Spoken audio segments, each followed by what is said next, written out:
Video games are a wonderful thing, aren't they? It's time to face your fears when your time has come and gone.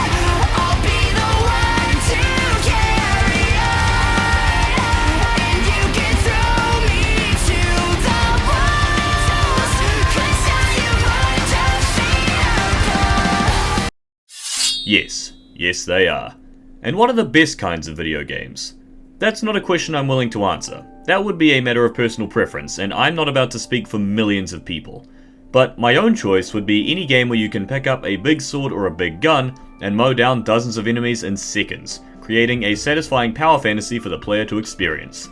The hack and slash genre truly is a special one when it comes to fulfilling this niche of mine, and I'll expand that to include certain action games and character shooters as well, as the rush you get from pulling off an absurdly cool combo is second to none. That being said, why bother? Why should you invest dozens of hours into mastering the mechanics of the game so you can look cool, when you could get through in much simpler ways? Why practice extensive variety in combos when you can just use the basic mechanics and the optimal playstyle and a bunch of evasive tactics to succeed in the same fashion, albeit a much more boring one? You can be stylish, but should you? Does style matter in video game combat? Yes, it does. With all that said, I think we're done here. Thank you all for watching. I'll see you all next time. This has been a subject I've seen going around on the internet for a while now. The idea that an emphasis on being cool in combat is outdated or irrelevant somehow, or that the style has to be a mandatory gameplay feature with objective rewards in order to be worth anything. I never really understood this mentality, to be honest. If a game gives me several tools to do awesome things and they're all fun to use, I'm naturally inclined to do awesome things with them, because it's fun. If the game isn't fun, why bother? So let's have a brief-ish discussion about several games that include great combat systems with lots of options for style and player expression, and explain why including those options isn't just cool, it's optimal for player experience. I'll begin by talking about perhaps the most stylish game of all time, Devil May Cry 5, and by extension the entire franchise that isn't this one. To summarize the games, they're about a wacky woohoo pizza man killing demons with a huge variety of weapons in awesome fashion, and this isn't just limited to the cutscenes or cinematic attacks. You have to actively perform the cool moves yourself in the gameplay. Not only do you get the satisfaction of seeing cool fancy attacks, but these are optimal strategies, resulting generally in higher damage and red orb generation, which is your currency, and on the higher difficulties it's practically essential to mix and match your weapons like this. To borrow a quote from the British gaming show, "To look cool, you have to be good at the game. And to be good at the game, you have to look cool." So, what's the problem here? Well, according to video game reviewer Under the Mayo, it's a lack of objective benefit to being good at the game besides the arbitrary concept of fun. For context, we'll be sticking to talking about Dante, by far the most varied of terms of playstyle in Devil May Cry 5. You can play on the normal difficulty, spam triple triangle combos with your melee weapons, use the Trickster style, spam the Stinger ability, and use the occasional Gunslinger move, and you'll probably get through the game without too much struggle. Hell, I even began this way when I first started playing the franchise, only using Devil Sword Dante and Cavalier alongside the two starting guns, because I wasn't good enough at the time to cycle my options effectively, and I still progressed through the whole game on Devil Hunter and a bit of the way through Son of Sparta. I even beat the Bloody Palace using only 3 out of the 4 melee options and only 3 guns. However, as I got better at the game, I naturally reincorporated those other weapons back into my arsenal as I grew more confident. Not necessarily for the better in-game damage, I was doing just fine without them, but because they were fun to use. It's fun to chain together a string of random bullshit go, and see the carnage caused by your sick combo, and Dante's 8 to 10 piece toolset is a perfect example of this. By the time of Devil May Cry 5 Special Edition, I was actively switching between all 8 weapons with purpose, learning which tools could be used in tandem for maximum effect and maximum style points, and all because it was a lot of fun to do this. Yes, I was trying to go for S ranks for trophies, but mainly I was after that sick emotional rush. That was all the incentive I needed. This is what good video game combat is. Solid fundamentals that are somewhat easy to learn, with a higher skill ceiling that the game actively encourages you to reach, with no necessary objective reward other than it being entertaining, and Devil May Cry encapsulates this perfectly, as well as the point of this entire video.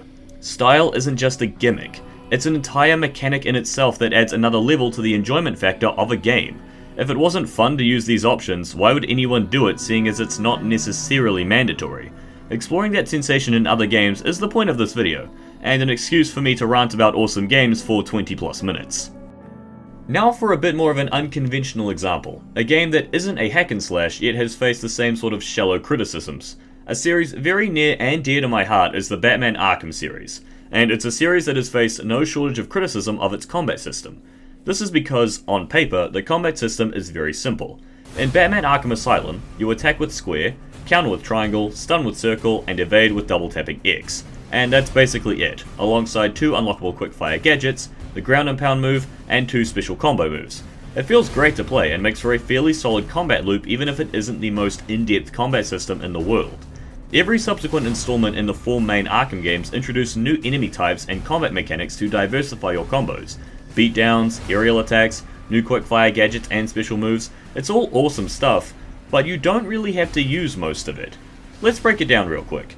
In Arkham City, the only times you have to mandatorily use the beatdown move or the aerial attack move is when you're in a 1v1 with an enemy with body armor or using a shield. Otherwise, you can just build up combo streaks on the regular enemies that come with them and then take out the special guys with the special combo takedown, an ability you get at the very start of the game for free that instantly eliminates any singular enemy. So why would you use anything else, your gadgets or special moves? Because not only does it increase your efficiency in taking down large groups of enemies, but because it's fun. It's fun to do the multi-combo takedown and see Batman instantly eliminate 3 or 4 grounded enemies at once. It's fun to hold off on using your special moves to stay in free flow focus for as long as possible. It's fun to experiment with different gadgets like the Batclaw, freeze grenades, and remote electrical charge, including their free flow focused upgraded versions or their special moves in Batman Arkham Knight. And that's the point. The game even rewards this, with your XP score from combat being amplified if you use a larger variety of special moves, and there's combat challenges that give you extra points for variety in both combat moves and gadget usage. Arkham Origins builds on this idea further with the martial artists that can't be affected by your special combo takedowns, adding more incentive to get good with the other mechanics so you don't end up at a loss for what to do in that situation. Arkham Knight adds in electrified enemies that need to be Batclawed first, larger armored brutes that require 2 special combo takedowns, new enemy behaviors that you need to avoid or punish with gadgets, giving you an even more expansive play space to unleash every special move and gadget at your disposal to create the most efficient and cool looking combos as possible. The point of all this is that the combat system is very simple at its base level, but the player can choose to bring out more of it through their own choices and creativity, and the game developers slowly encourage you to get more diverse in your playstyle with the new enemy types that keep you from relying on the basics. Again, an excellent example of game design. Basic with a high skill ceiling and a game environment that encourages, and sometimes demands, that you rise to the challenge and utilize every tool that they've given you. Games like Metal Gear Rising also follow this philosophy to an extent. You begin with your basic sword, then you gain 3 optional weapons, the staff, the sai, and the scissor blade. You can go through your entire Metal Gear Rising playthrough ignoring these, and I have done so, and it's no less optimal if you do. You can get by just fine with only the standard sword. It's also just as valid if you do engage with these other weapons. Sometimes they're even ideal for certain situations. It comes down to player choice and expression, or in other words, the player's own style. Kinda sums up everything I just said over the last few minutes in a few seconds, doesn't it? The same can be said of so many action-focused games. God of War 3, many weapon options that you can choose to engage with, but not many of them are mandatory for you to progress through the combat system. Not the exploration, just the combat. Note what I'm actually saying.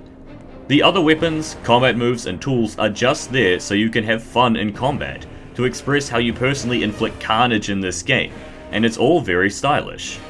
Devil May Cry 3, it's got a bit less freedom thanks to the limited loadout space and only letting you use one style at a time, and the elemental weaknesses of certain bosses do encourage you to use certain weapons against them for optimal efficiency, but you can ultimately still use whatever you like out of the 6 styles and the many weapon options. Nothing is really stopping you, and you can find the most enjoyable way to play that suits you personally. This was further expanded in Devil May Cry 4, with the fast style switches and the larger weapon loadouts for Dante. Stylish in every sense of the word. Bayonetta, exactly the same. Some tools are optimal in certain situations, some are a bit stronger than others, but every one of them is valid, and you can play your Bayonetta according to your personal preferences for what you find to be the most fun. You are rewarded for your variety with a higher scoring system and rank. An emphasis on style once again. Makes sense, it's basically the spiritual sister to Devil May Cry. Black Myth Wukong. There are ideal spirit skills to use, and some transformations are better than others, but all of them are fun to use, and this encourages players to try them out and see which one suits them best. There are the 3 staff stances you can try out, and there's the separate moveset involving the spear weapons if that so tickles your fancy. More variety, more choice, more style. Even Devil May Cry 2 has multiple stylish ways to approach the game. You can play the game and appreciate Dante's stylish outfit while cursing everything else, or you can leave it in the HD collection next to Devil May Cry 1 and Devil May Cry 3 and never touch it again, which is a very stylish choice in my opinion. I think you get my point by now, though I could list off several more examples if I was asked. Games with action-based combat benefit heavily from stylish inclusions. Whether this be multiple weapons, a large amount of special moves to choose from, or any other form, it just makes the combat much more memorable and therefore overall the entire experience. Gamers like feeling powerful and cool, and this is a quick and relatively easy way to accomplish that, while still maintaining a valid and challenging gameplay experience. Hack and slash or action focused games essentially teach you the difference between defeating an enemy and absolutely whooping their ass, and it's up to the player to decide how far they are willing to go to pursue that highest level of badassery. Of course, there is the other side of that coin. What if the game forces you to play well? My primary example of this is Doom Eternal. I know it's not a hack and slash game, but just bear with me, okay? I think you'll get my point. If you don't play the game properly, you will be punished very quickly, and the proper way to play the game is also the most fun way to play the game, and the most stylish. Quickly swapping between all available weapons and tools, while constantly moving and recovering your resources by killing enemies, the famous Doom dance. It limits your freedom to an extent, with certain tools being the best way to defeat certain enemies, but no one really complains about it because it feels fun as all hell to master. So, should all games do that? Play it the objectively correct, stylish way, or you lose? Well, if we look at certain video game reviewers, like Under the Mayo, the answer is yes. Every game should be like Doom Eternal. Actually, scratch that. Every game should be Doom Eternal. Long story short, no. Doom Eternal is fantastic. Love it. Mwah. But that's a very different kind of game to a game like Devil May Cry. Doom Eternal is, in my opinion, less about player expression and more about mastery of a set optimal path. You have multiple options, yes, but you're made to actively master and make the most of all of them as the only real path to success, at least on the higher difficulties. That's why there's no stylish scoring system in Doom Eternal. There is one correct way to play the game, and it's as fast and brutal as possible. It's brilliant, I love it to pieces, but that's not the mentality you take to hack and slash games. I'll put it another way. There is a Doom dance, the optimal way you get through Doom Eternal. There is no Devil May Cry dance, no laid out path to success. You understand? For example, in Devil May Cry 5 on the hardest difficulties, you have the optimal path as Dante, which is spamming Dr. Faust until everything dies. Or you can master every style, weapon, and movement ability to create triple S ranked combos to take down enemies with health bars the size of planets. Doom Eternal has no easy out like that. You will play the game in the way that is fun, or you will lose. Which is great for the style of game that it is, but that's not a mentality you can or should take to the more stylish melee-focused character action genre. If you want an example of a first-person shooter that fits this bill more, look at Ultra Kill. That was a little bit of a tangent, I know, but I felt it was worth addressing in order to stop some criticisms before they can start. And have an excuse to talk about how much I love Doom Eternal. Bring on the Dark Ages! And now for our final entry of this video, the video game that inspired me to make this video in the first place.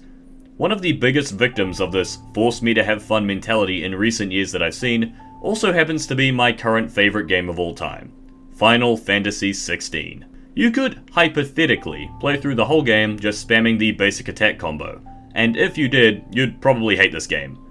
Or, you could use the various iconic abilities presented to you in different combinations and strategies in order to achieve far more efficient means of killing enemies while looking cool and feeling powerful as you do it, testing yourself against stronger enemies, higher difficulties, and the in-game scoring system in the arcade mode challenge runs. But why would I do that? The game doesn't make me do it, it's completely optional. You can take that mindset to almost any game I've talked about so far. Metal Gear Rising exemplifies sticking to the basics perfectly. But Final Fantasy XVI received this criticism far harder than any game I've seen in a good while. To assist me in dispelling this absurd mindset, I've summoned an online comrade of mine, Limitless. We met through Twitter, united by our love for this game, and our friendship could be summed up like this.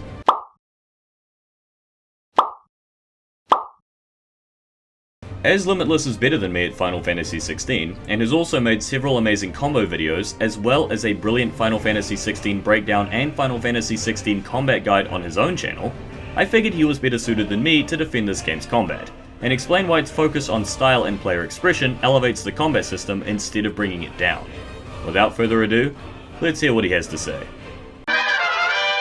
How's it going, everyone? This is Limitless. So, as discussed in this video, does style matter? More specifically, does style matter in a hack and slash character action game that doesn't force you to do anything stylish if that isn't how you want to play? In the context of 16, as someone who's played this game hundreds upon hundreds of hours, the simple answer would be leaving you with yes. However, this wouldn't be a video unless I explained exactly why that is. Final Fantasy XVI is a game that encourages player expression and being able to play how you want. In a sense, the combat is a blank canvas, and the art that gets painted will only come from how you choose to play. Every person's art on that canvas will be completely different, as there's many ways to play Final Fantasy XVI, especially when you dive deeper into the combat and learn all the different varieties of combos and how each icon can fit your personal playstyle. And that's really the beauty of it. That said, a huge problem presents itself, as our friend Matt previously mentioned. The question now comes, but why would I do that? The game doesn't make me do it. It's completely optional. I know, at least for myself, if a game and the combat itself is intrinsically fun to play, that is really all the reason I need to explore the combat system further. Whether it does add extrinsic value for playing more stylishly or not isn't really my concern if the combat is fun to play when exploring its mechanics. Now, I understand everyone is different, and some may want that cool in-game reward for pushing the combat further, but there are also many action games in general that don't offer cool loot or prizes for learning combos. In many fighting games and even other character action games, you aren't actually getting cool in-game rewards for doing something like the combos themselves. You aren't getting something like a better sword or better gear for playing more stylishly.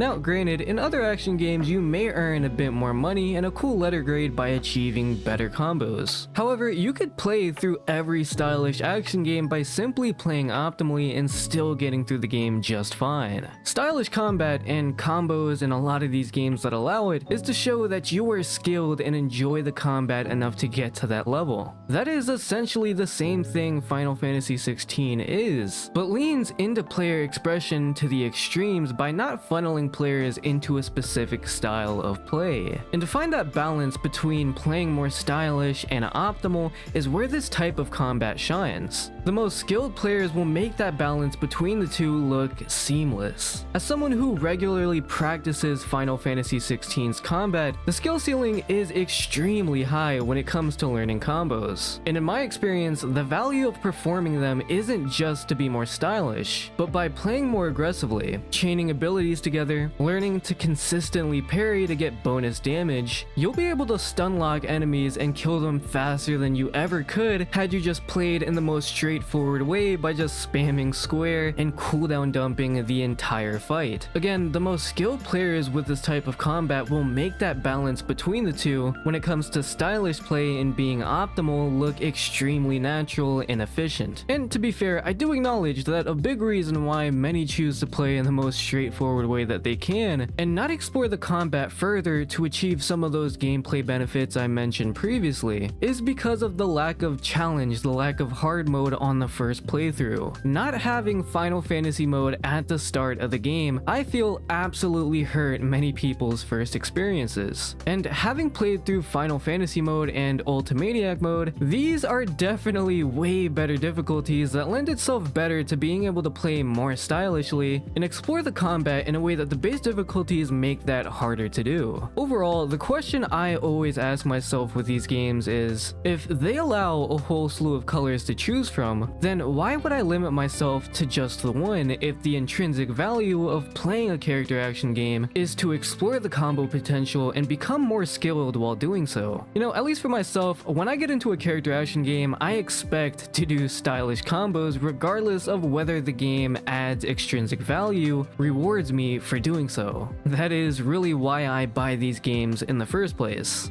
Anyway, I hope this helped you find a better stance on why style does matter in character action games, regardless of whether the game forces you to play that way or not. I could not have written that better myself. Limitless's points act as a beautiful summary to the entire theme of this video. If you have options, and the options are all fun, why not pursue them? Whether it be in Devil May Cry to get the highest score ratings and S rank every stage, or Batman Arkham to get more XP and get the highest scores in the challenge maps, or Final Fantasy XVI with the arcade mode. I've been defending that game for years in this regard, as has Limitless, and I highly recommend you to watch his combo videos and combat breakdown to see the true potential of what you can get out of the Final Fantasy XVI combat system, and I will be linking a few of these down in the description below. So yeah, that's why style in combat does matter. It's not just a pointless flourish, it's a whole other mechanic in of itself that adds so much extra value.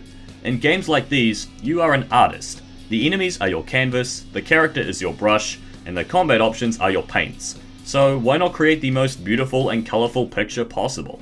The hack and slash genre, as well as a few first-person shooters and other select action games or RPGs, are brilliant realizations of this analogy, as they give players the chance to explore the limits of their creativity and skill against a large variety of enemies with a huge variety of abilities.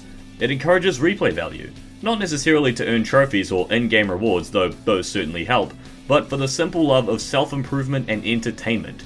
This is why I love these types of games, and I will be playing them for years to come. With games like Lost Solarcide, Tides of Annihilation, and Doom the Dark Ages on the way, fans of stylish and awesome action have plenty to celebrate. Thank you all for watching this video. It's a bit of a long one, but I think it's worth it, giving me a chance to properly express my love and admiration for so many of these fantastic games, and indeed the entire subgenre of character action games. I want to give a special thank you to Limitless for coming onto the channel. He's an awesome YouTuber, providing news and reviews on many hack and slash and RPG games coming out, as well as showing his excellent skills at many of said games on the side.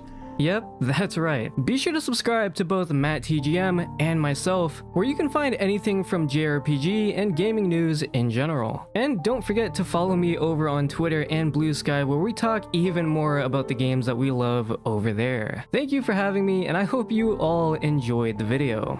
Comment below with your own thoughts on these types of games, the genre, or just anything in general. I love interacting with you guys, and my channel has been experiencing a lot more of that lately. I'm very grateful for it all. On that note, please like and subscribe if you enjoyed this video, and if you think that I've earned it, consider checking out my Patreon. It really helps keep the channel going, especially for projects as large as this one. Speaking of large projects, my next big one is the Witcher 3 Platinum Trophy video, and I'm very excited to finally get that done. However, I do first need to actually platinum the game. That'll take a while, and the video will only be releasing in May anyways, so expect a smaller scale video to be released in April sometime. With all that said, I think we're done here. Thank you all for watching, and I will see you all next time.